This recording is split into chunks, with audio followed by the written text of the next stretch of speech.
So today we will going to discuss Maheshwari सूत्र। Last time हमने माहेश्वरी सूत्र का थोड़ा सा अध्ययन किया था और माहेश्वरी सूत्र का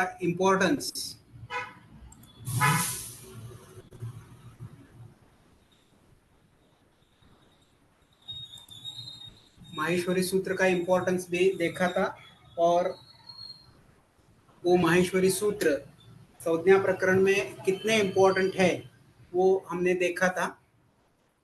माहेश्वरी सूत्र का अध्ययन सबसे जरूरी है।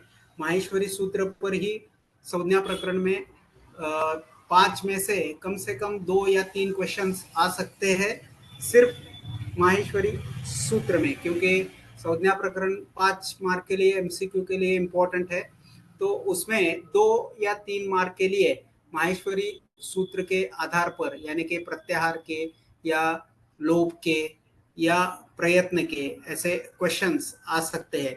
तो इसके लिए ये माहेश्वरी सूत्र इम्पोर्टेंट है। सबसे पहले एमसीक्यू आते हैं, उसके पर्यायी नाम अदर नेम्स, उसको शिव सूत्र भी कहते हैं, वर्ण समाम्न्याय भी कहते हैं, अनादि सूत्र भी कहते हैं। लास्ट टाइम हमने देखा था माहेश्वरी सूत्र में कितने सूत्र रहते हैं, उसका भी एमसीक्यू आ सकता है। तो 14 सूत्र रहते हैं। उसके बाद कितने वर्ण रहते हैं, 42 वर्ण रहते हैं।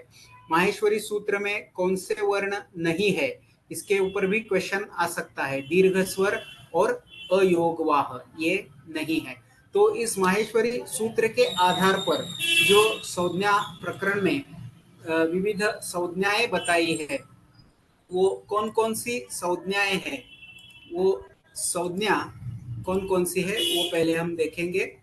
लास्ट टाइम हमने देखा था, फिर एक बार ये संज्ञाएं इंपॉर्टेंट संज्ञाएं हैं। इत संज्ञा, लोप संज्ञा, प्रयत्न संज्ञा, संहिता संज्ञा, पद संज्ञा, संयोग संज्ञा, ये सबसे इंपॉर्टेंट एग्जाम के लिए जरूरी है। और उसके बाद कभी कभी टी संज्ञा, उपधा संज्ञा, उदित संज्ञा पर क्वेश्चंस आ सकते हैं।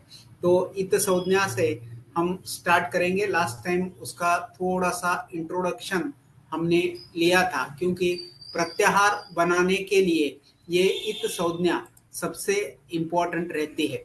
तो इत संज्ञा स्वर और व्यंजन ये दोनों के लिए भी होती है।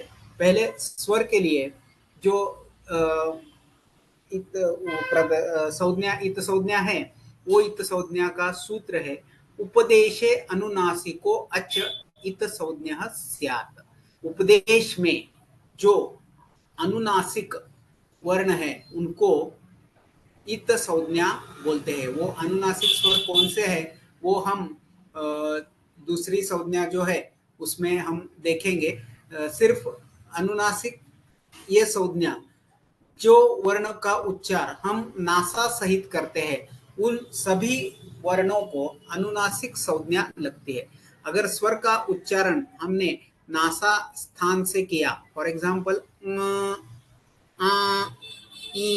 लाइक दैट, तो ये अनुनासिक स्वर हो गए, उनकी इत संज्ञा होती है। उपदेश में अनुनासिक स्वर की इत संज्ञा है।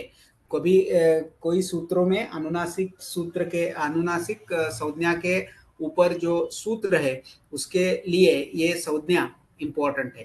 दूसरी इंपॉर्टेंट संज्ञा व्यंजन के लिए है, वो सबसे इंपॉर्टेंट है। उपदेशे अंत्यम हलम हल इतस्यात्। उपदेश के अंत में हर एक सूत्र जो व्यंजनाक्षर से पूर्ण होता है, वो लास्ट वर्ण जो है वो व्यंजनाक्षर है, और वो सभी व्यंजनाक्षरों को इत संज्ञा होती है।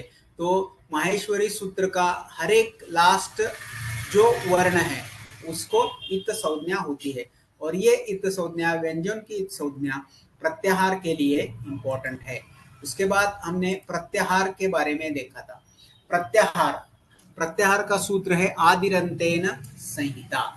आदि और अंत ये दोनों, यानी सूत्र का पहला शब्द और सूत्र का लास्ट शब्द, ये लेके हम प्रत्याहार का नाम रखते हैं और इस दो अक्षरों में, ये दो वर्णों में कौन जितने वर्ण आते हैं वो प्रत्याहार में रहते हैं।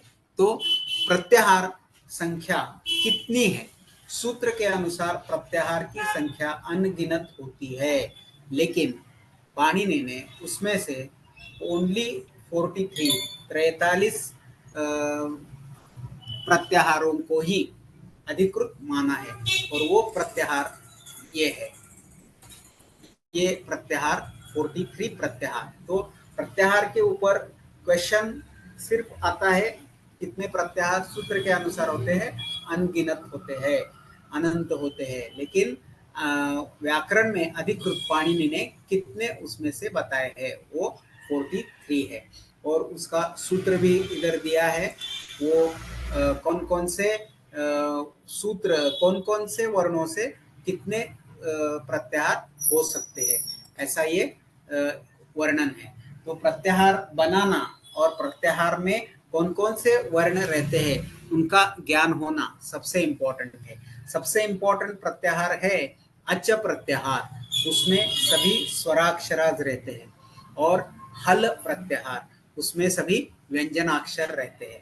तो आगे स्वर के लिए अच ये संज्ञा प्रयुक्त होगी और व्यंजन के लिए हल संज्ञा प्रयुक्त होगी, क्योंकि ये सूत्र में हल प्रत्याहारस्थ वर्णों को व्यंजन बताया है और अच प्रत्याहारस्थ को स्वर बताया है। सो ये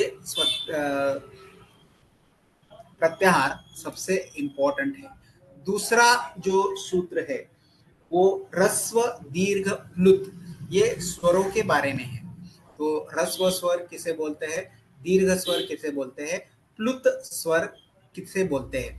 जो हमने वर्णमाला में देखा स्वरों का डिवीजन एज पर उच्चारण स्थान, उच्चारण के स्थान के अनुसार कितना काल लगता है उसके अनुसार ये जो बताए हैं, तो उसमें से काल के अनुसार जो स्वरों के भेद है वो स्वरों के भेद इस सूत्र के आधार पर बताए हैं। उकालो अच ह्रस्व दीर्घ प्लुतः, ये ह्रस्व दीर्घ प्लुत ऐसे 3 में विभाजित होते हैं। तो सुह्रस्व किसे कहते हैं? जो स्वर उच्चारण के लिए एक मात्रा काल लगता है उसको ह्रस्व स्वर बोलते हैं। 2 मात्रा काल जिसे लगता है उसे दीर्घ स्वर बोलते हैं, 3 मात्रा काल जिसे लगता है वो प्लुत स्वर बोलते हैं। श्लोका में ये सबसे इम्पोर्टेंट है, उच्चारण के लिए ये ह्रस्व उच्चार करना है या दीर्घ उच्चार करना है या प्लुत उच्चार करना है, इसके बारे में उस अक्षर के ऊपर 1, 2 या 3 ऐसे पुराने ग्रंथों में लिखा रहता था। तो वो है उसका उच्चारण ह्रस्व करना, इसका उच्चारण दीर्घ करना, इसका उच्चारण प्लुत करना। वैदिक संहिता में ये सबसे मिलता है। तो अभी ये राइटिंग स्टाइल कम हो गई है, लेकिन उस टाइम वो रहता था। तो ये ह्रस्व दीर्घ प्लुत जो मात्रा काल के आधार पर, मात्रा इसका मीनिंग जो है, हमारा जो आईलिड है वो ब्लिंक करने के लिए कितना टाइम लगता है उसको मात्रा बोलते हैं। उन्मेष निमेष, उन्मेष निमेष काल को मात्रा बोलते हैं। तो उच्चारण के अनुसार ये ह्रस्व दीर्घ प्लुत स्वरों की संज्ञा हो गई, और ये ह्रस्व दीर्घ प्लुत उदात्त अनुदात्त स्वरित जो स्थान के आधार पर बताई है, और नासा सहित और नासा विरहित, अनुनासिक और अनअनुनासिक, ऐसे करके एक स्वर के 18 भेद होते हैं। कौन से 18 भेद होते हैं ये इधर बोलते हैं। और उदात्त अनुदात्त स्वरित ये जो स्थान के अनुसार बताई है, जो उच्चैर उदात्त, जो हम पैलेट के ऊपर से उच्चारण करते हैं उसको उच्च स्वर बोलते हैं, और जो स्वर नीचे से यानी तालु स्थान के नीचे से जिसका हम उच्चारण करते हैं उसको अनुदात्त बोलते हैं, और दोनों से जो होते हैं वो समाहार होते हैं, उसको स्वरित बोलते हैं। तो ह्रस्व, दीर्घ, प्लुत, उदात्त, अनुदात्त, स्वरित, ऐसे ये भेद होते हैं। और नासिका सहित उच्चारण और नासिका विरहित उच्चारण, इसके अनुसार ह्रस्व के फिर से उदात्त, अनुदात्त, स्वरित और ह्रस्व अनुनासिक, ह्रस्व अन अनुनासिक, ऐसे करके 18 भेद होते हैं। तो उसमें से अ स्वर के 18 भेद होते हैं, ई स्वर के 18 भेद होते हैं, उ स्वर के 18 भेद होते हैं, दीर्घ उ स्वर जो है उसके 18 भेद होते हैं। तो ऐसे जिनको ह्रस्व और दीर्घ है उनको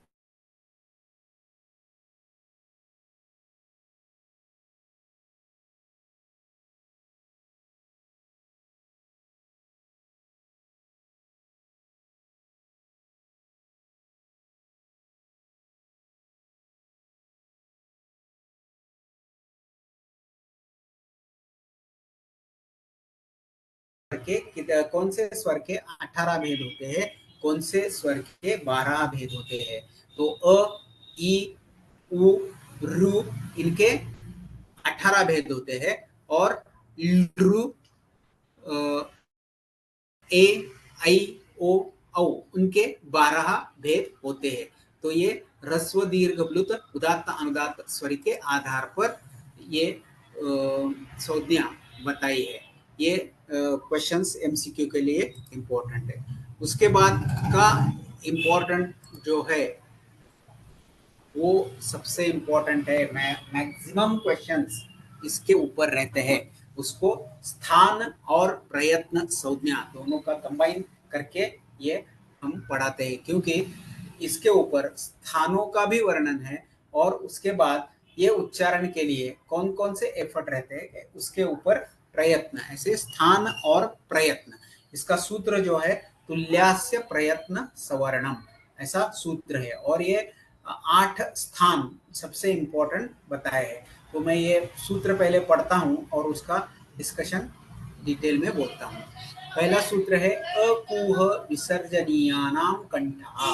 कंठ ये स्थान से अ, क, क यानी क वर्गीय व्यंजन, ह यानी अवर्गीय व्यंजन, सॉरी यरलव शशसह अवर्गीय व्यंजन, और विसर्ग उसका उच्चारण कंठ से होता है। तालु स्थान से उच्चारण इचु यशानाम, इचु यशानाम तालु। पहले मैं सूत्र सभी पढ़ता हूँ, बाद में डिटेल में बोलता हूँ।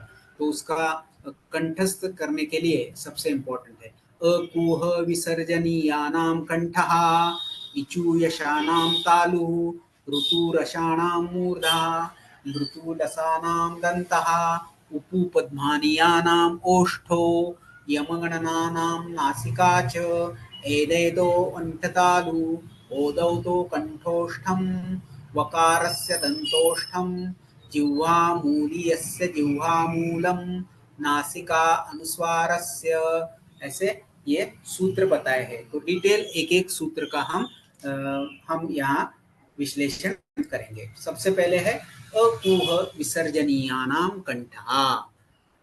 कंठ स्थान से कौन कौन से वर्णों की उत्पत्ति होती है, ये वर्णोत्पत्ति स्थान। तो a refers to 18 divisions of a swar. जैसे हमने पहले देखा ह्रस्व, दीर्घ, प्लुत, उदात्त, अनुदात्त, स्वरित, और उसके अनुनासिक और अन अनुनासिक, ऐसे भेद करके 18 भेद। तो अ स्वर के 18 भेद। कु ये अक्षर रेफर करता है क वर्गीय व्यंजन, यानी क ख ग घ ञ। ह रेफर्स टू ह अवर्गीय व्यंजन।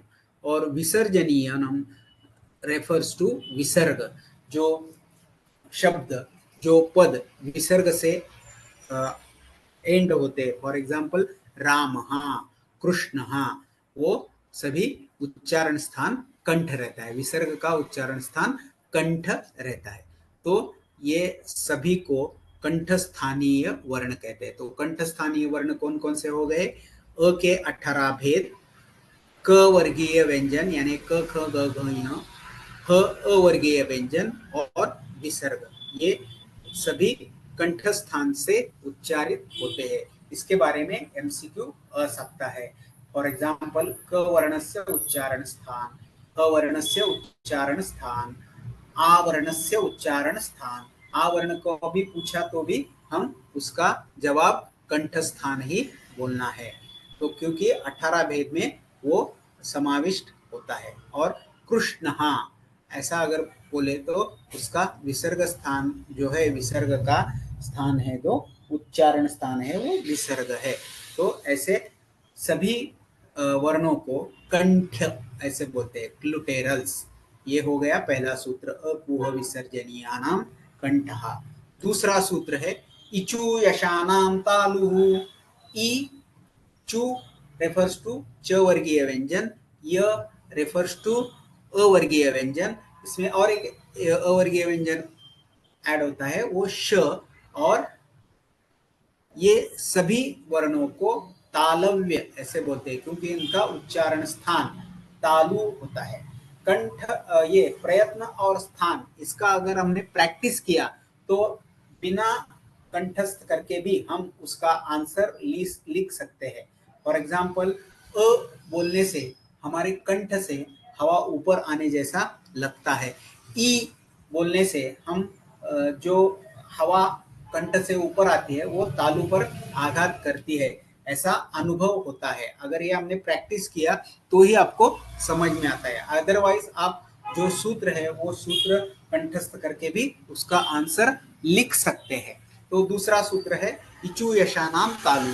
ई जैसा कि मैंने पहले बताया, जैसे अ स्वर के 18 भेद है, वैसे ही ई स्वर के भी 18 भेद है। उनका उच्चारण स्थान तालु है। उसके बाद च वर्गीय व्यंजन, च छ ज झ ञ, ये च वर्गीय व्यंजन, उनका भी उच्चारण स्थान तालु है। य और श, ये अवर्गीय व्यंजनों का उच्चारण स्थान भी तालु है। तो ये 25 वर्णों को हम तालव्य ऐसे बोलते हैं क्योंकि उनका उच्चारण स्थान तालु है।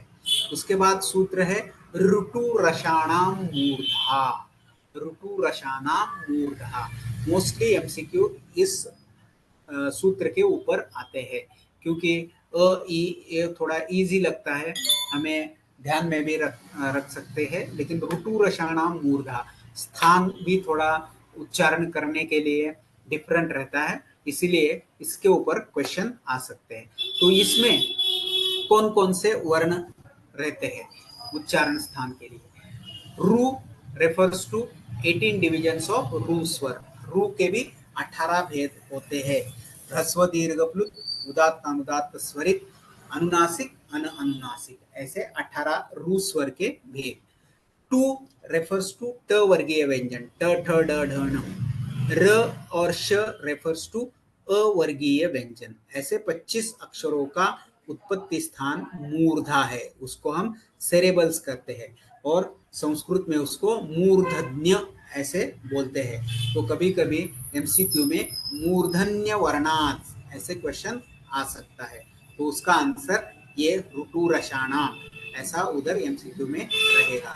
नहीं तो रू का उच्चारण स्थान, ठ का उच्चारण स्थान, श का उच्चारण स्थान, दीर्घ श का जो षटकोण श है उसका उच्चारण स्थान मूर्धा है, और पहले जो तालु है वो शामरूप श का उच्चारण स्थान है।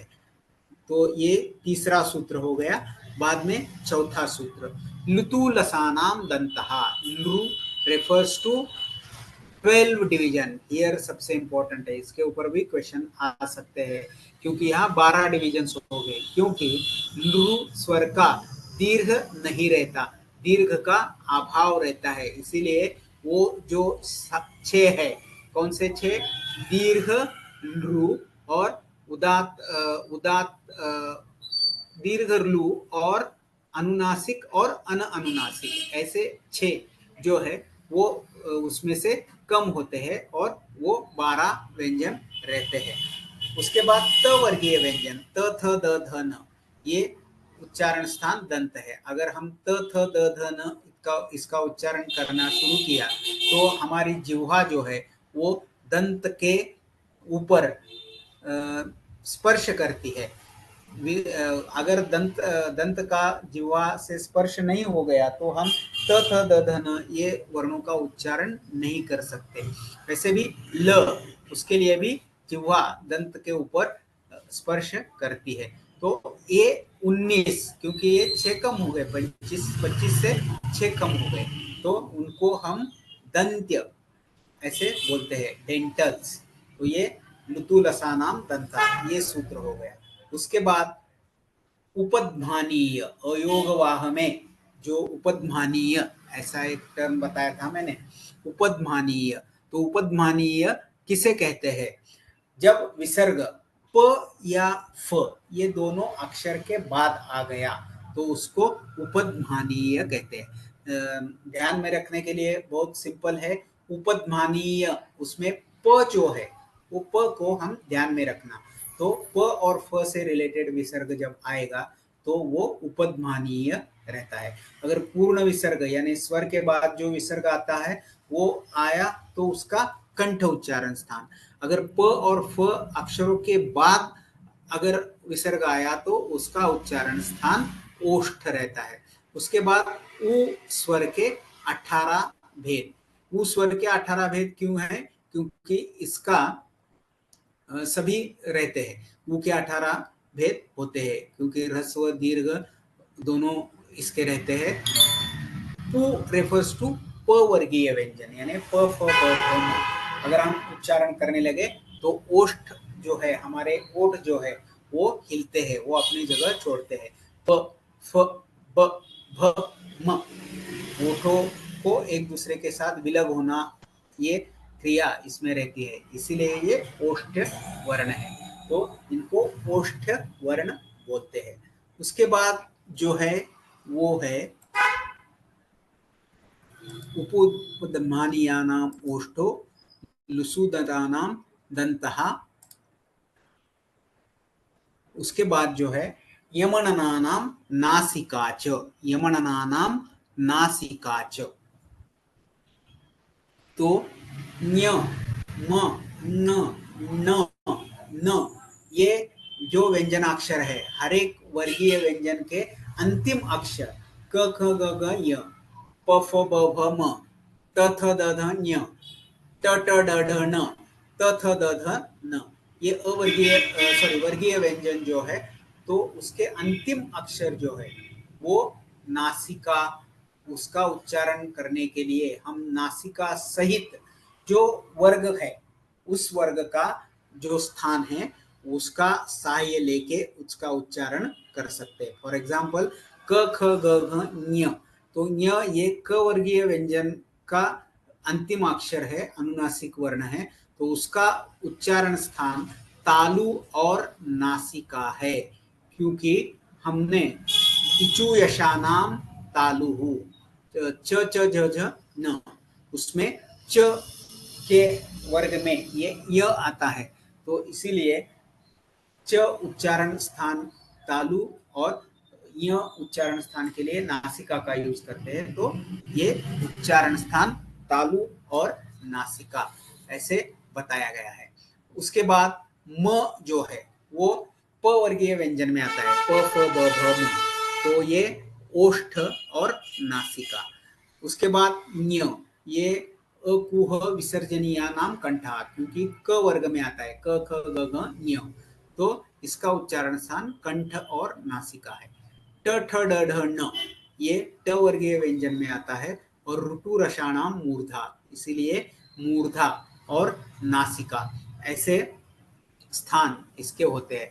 उसके बाद है न, त थ द ध न, त वर्गीय का अंतिम वर्ण न है, तो वो लुतुलसानाम दंतः, इसीलिए दंत और नासिका ऐसे ये नासिका वर्ण होते हैं। तो नासिका वर्ण कौन कौन से है ये ध्यान में रखने के लिए बहुत इजी है। लास्ट वर्ण ऑफ एवरी वर्गीय व्यंजन, वर्गीय व्यंजन के जो अंतिम वर्ण है वो सभी अनुनासिक है, ये सबसे इम्पोर्टेंट है। और स्वर जो है, स्वर का उच्चारण अगर हमने नासिका सहित किया तो वो भी अनुनासिक होते हैं, और ये अनुनासिक स्वर हम माहेश्वरी सूत्र में इत संज्ञक रहते हैं, ऐसा पाणिनि ने बताया है। तो ये स्थान के लिए सबसे इम्पोर्टेंट है।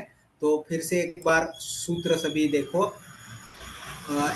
और बाकी के जो बचे हैं, एदेतो कंठतालु, ओदौतो दंतोष्ठम, वकारस्य दंतोष्ठम, जिह्वामूलीयस्य जिह्वामूलम, नासिका अनुस्वारस्य। तो एदेतो, ए और ओ उनका उच्चारण स्थान है कंठ तालु, उनका उच्चारण स्थान है कंठ तालु। उसके बाद जो है ओ दौतो, ओ और औ उनका उच्चारण स्थान है कंठोष्ठ, कंठ और ओष्ठ। वकार जो है यर लव में अवर्गीय व्यंजन, उसका उच्चारण स्थान है दंतोष्ठ। और लास्ट का जो है जिह्वा मूलीय, ये अयोगवाह में होता है। और जब विसर्ग क और ख ये दो अक्षरों के बाद आता है तो उसको जिह्वा मूलीय बोलते हैं। तो ये जिह्वा मूलीय अयोगवाह में गिने जाते हैं। तो ऐसे अयोगवाह 4 होते हैं। कौन कौन से 4? अम, आहा, उपध्मानीय और जिह्वा मूलीय, ऐसे 4। तो अयोगवाह की संख्या कितनी है? तो इसमें अगर सिर्फ 2 ऐसा ऑप्शन आया है तो हम 2 लिख सकते हैं, लेकिन 4 अगर ऑप्शन आया है और 2 नहीं है तो 4 लिखना इम्पोर्टेंट है, क्योंकि एज पर पाणिनि ये अयोगवाह 4 होते हैं। तो ये हो गया। और लास्ट का सूत्र जो है स्थान का, नासिका अनुस्वारस्य, अनुस्वार का उच्चारण स्थान नासिका रहता है। अनुस्वार ये संधि में संज्ञा है। अनुस्वार हम व्यंजन संधि हम जब सीखेंगे तो उसके ऊपर हम अनुस्वार के लिए बोलेंगे। अम ये जो अक्षर है, वर्ण है, उसका हम अनुस्वार के रूप में उपयोग करते हैं। और आह इसका उपयोग हम विसर्ग के लिए करते हैं। तो अम और आह जिह्वामूलीय और उपध्मानीय ये सभी अयोगवाह है। और सबसे इम्पोर्टेंट क्वेश्चंस जिसके ऊपर आते हैं वो प्रयत्न संज्ञा। प्रयत्न संज्ञा का हम सिर्फ आज इंट्रोडक्शन लेंगे, क्योंकि प्रयत्न संज्ञा थोड़ी इम्पोर्टेंट भी है। और सभी वर्णमाला के वर्ण और माहेश्वरी सूत्रों के वर्ण, ये दोनों के आधार पर प्रयत्न के ऊपर क्वेश्चन आ सकते हैं। तो वो थोड़ा हम डिटेल में देखेंगे। आज सिर्फ हम इसका इंट्रोडक्शन देखेंगे।